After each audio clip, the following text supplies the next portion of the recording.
hapunan na kung saan ang habag ng Panginoon ay isang taimtim na pagpapahayag ng kamatayan at muling pagbabalik ng ating Panginoong Jesucristo.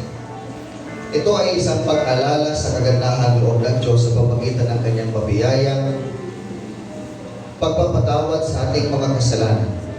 Ito ay hindi lamang isang ritual na ginagawa ng Iglesia, kundi ito ay isang pagsunod sa utos ng ating Panginoong Jesucristo.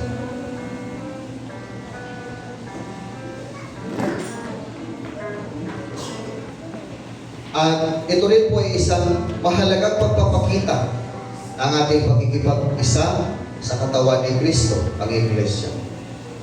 At ang babala ni Apostol Pablo ay nagsisilbing paalala sa atin na ang habag ng Panginoon ay isang gawaing pinag-iisa at hindi pinagbabahagi ang mga mananampalataya kay Kristo. Mali pinaalala ni Apostol Pablo na ang habag ng Panginoon ay isang banal na gawain at dapat igalang. At ang pagkikibahagi rito ng hindi nararapat ay magbubunga ng hindi maganda. Kaya isa pong paalala sa bawat isa sa atin na atin pong ihanda ang ating mga puso sa mga sandali nito. At tayo po ay lumapit sa ating Panginoon. Hingi po tayo ng tawad sa lahat po ng ating pagkakasala. At paalala din po sa mga magulang na mayroon pong kalampaslin na kung maaari po ay huwag natin silang mahintulutan na kumuha o tumikiman lamang ng mga elemento sapagkat hindi po ito makakabuti sa kanila.